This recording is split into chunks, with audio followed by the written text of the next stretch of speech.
What's good? It's Casper. Today's video, I'm going to be talking about the movie Bumblebee. Bumblebee is a 2018 film. It's rated PG-13. It's 1 hour and 54 minutes. Directed by Travis Knight. So I'm not familiar with Travis Knight at all. Just seeing here from what I've known him for, it's just this Bumblebee movie. We don't have Michael Bay as the director. To be honest, it's like finally like a breather type of movie getting away from him, even though he was the originator of making the first Transformers and the second one and the third one awesome. Interesting to know that Travis Knight is now responsible for this Bumblebee movie. And also as well, an interesting point from this movie is I could have started from this movie right here. This movie is basically telling us the story of how Bumblebee ended up coming to Earth. I do want to shout out the writer as well, Christina Hodson, who wrote this movie. There is some cringy lines in here, so it's not like the most perfect Transformers script ever, but a lot of props to this script, to be honest. This movie right here, I actually had a lot of fun with it. This is one of those feelings of going to school for weeks and weeks and being bored of it and finally having like a substitute teacher come in and give that energy back in that class. So this movie right here, honestly, I really do see why it could have been the first one I could have started on, and very insane as well that I only have one more Transformers movie to get to, the 2023 one, and I'm hearing pretty good things about that one as well. Bumblebee right here, it's starred by Haley Steinfeld, who plays Charlie. First thing I've seen her from is Sinners. She plays character Mary in that movie. Very cool to see that she was in that movie and to actually like think about how she played that role, and then seeing her in this movie, I'm just like very amazed on her acting. Her range and her style really shows that, you know, she's not in a box, especially in Sinners. Really kind of put that era vibe in that movie. And then in this movie Bumblebee, I'm very impressed to actually be attached to this Charlie character and actually want to see the bond build with Bumblebee. I didn't see that happening at all. I honestly didn't think that there was going to be someone else to replace Shia LaBeouf's bond with Bumblebee. But the fact that we have Charlie and seeing it from where it started, I'm sitting down in my chair looking at the screen more of like the comic book probably was very awesome to read and just got me thinking. But I'm very impressed to see a lot of her character development become something that I really wanted to see more and more. The surrounding characters around Charlie and just seeing what she's dealing with, I could see where that could be a little bit more of the cringy side of more of like a Barbie vibe with some of the characters. But in my opinion, just focusing on her personality and seeing where she's coming from, that's where a lot of the writing I'm just applauding, and then also applauding her acting to be able to put out this character. I think the action scenes with her, it made sense for the direction they're trying to do in this movie. I do like the fact that a lot of the stuff in this movie didn't have like a replica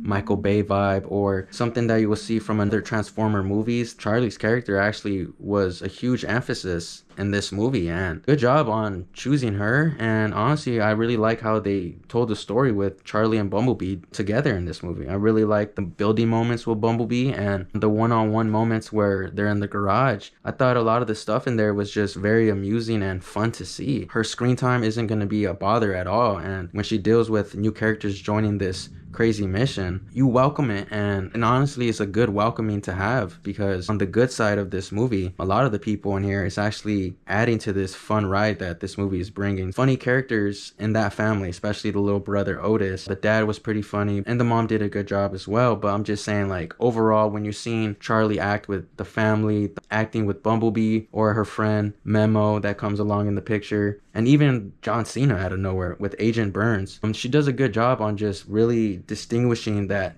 the home is at the house, and when she's with Bumblebee, she's really trying to figure him out. Her areas, she knows how to act in those scenarios. Really good performance, the fact that we're able to connect with her character, so enjoyed that. Before we get into this movie, the poster was something that kind of flew over my head because this was a movie that I didn't want to spoil myself too much with, so the cover wasn't something that I really focused on till I'm actually watching the movie. And John Cena was one of those things that I'm just like, there's no way he's in this movie. John Cena is becoming one of those actors to me that I'm still trying to get adjusted to. There's like a huge debate on the internet on which is like the best wrestler turned actor. There's still more performances that I still need to see from John Cena to actually put him on top of that list that people are having on the internet. I don't know why, but every time I see John Cena perform or have an acting performance, all I could think about is The Marine. He was in a movie called The Marine, and that's how out of touch I am with his acting. I know he's doing the Peacemaker, doing what he has to do in that TV show, but him playing a superhero role. I'm still trying to get used to that, and I just can't stop seeing John Cena, the wrestler. In this movie, he has moments where it actually has like the Marine vibes, and I'm like, okay, that actually fits. I just really hope that he didn't ruin this movie. A hilarious scene, in my opinion, where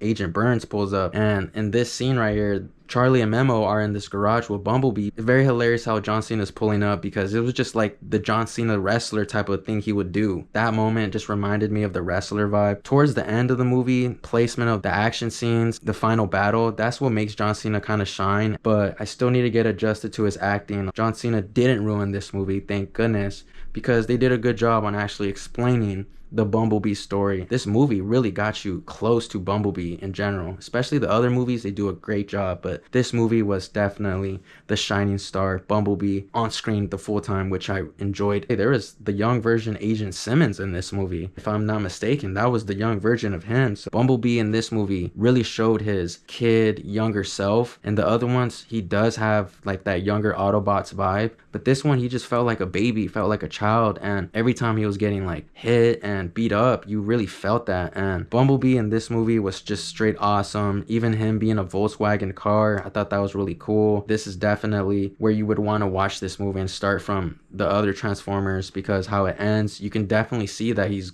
on a mission to go chill somewhere else till someone else finds him. All around, I could explain how awesome this Bumblebee movie was. There's stuff in this movie where you're watching it, it's not like the craziest, bloodiest thing ever, but when you're seeing Bumblebee's voice box get taken out, you felt that. One, it felt very bad seeing that, and then second, it just gave me like, imagine seeing this in the comic book. The special effects in this movie were great. A lot of the CGI stuff in here didn't seem off. I do like the fact that they're putting their own little style and mix in here. You're gonna root for Bumblebee, and Bumblebee's been on your side since literally the beginning, the 2007 beginning. This was a movie that I was just really anticipating to watch. Needed to get away from the Mark Wahlberg ones. Mark Wahlberg, for me, didn't really have that close connection to his character or a close connection to what his mission was. I applaud the surrounding characters as well, because there's not a feeling here where they could have done better with the OG characters, or they could have done better having this character just stay in this Transformers movie. Overall,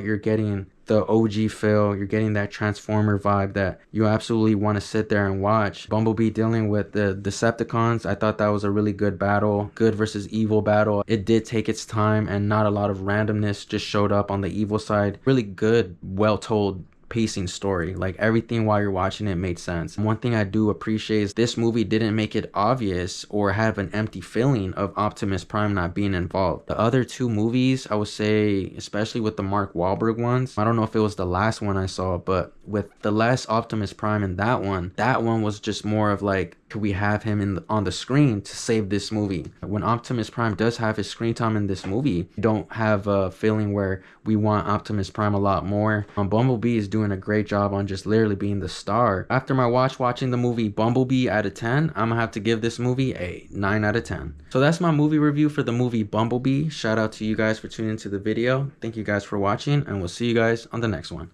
Peace, y'all.